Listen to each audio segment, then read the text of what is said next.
ഒരാൾ മരണപ്പെട്ട് ചെന്നു കഴിഞ്ഞാൽ അള്ളാഹു ആദ്യം ചോദിക്കുന്ന കാര്യം നിസ്കാരമായിരിക്കും. അത്രമാത്രം ക്വാളിറ്റിയുള്ള സാധനമാണ് ഈ നിസ്കാരം എന്ന് പറയുന്നത്. ഏറ്റവും പ്രധാനപ്പെട്ട വിഭവം. നിസ്കാരത്തിന് വലിയൊരു പ്രത്യേകത ഉണ്ട്. എന്താണെന്നറിയോ? നിസ്കാരത്തിന്റെ പ്രധാനപ്പെട്ട ഒരു പ്രത്യേകത, ബാക്കിയുള്ള പല കാര്യങ്ങളും അള്ളാഹു ജിബ്രീൽ മുഖേന അയച്ചു കൊടുത്തതും മറ്റുമൊക്കെയാണ്. നിസ്കാരം അങ്ങനല്ല.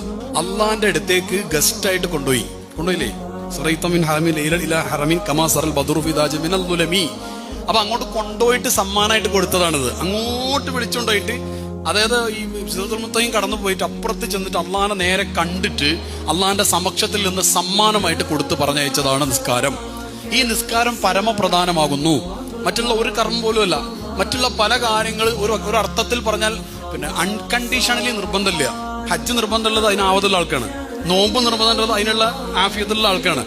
സക്കാത്ത് അതിന്റെ ആൾക്കാർ. അതിന്റെ ഓരോന്നിനും ഓരോ കണ്ടീഷൻസ് ഉണ്ട്. അൺകണ്ടീഷണലി ഒരാൾക്ക് നിർബന്ധമാകുന്ന കാര്യമാണെന്ത്?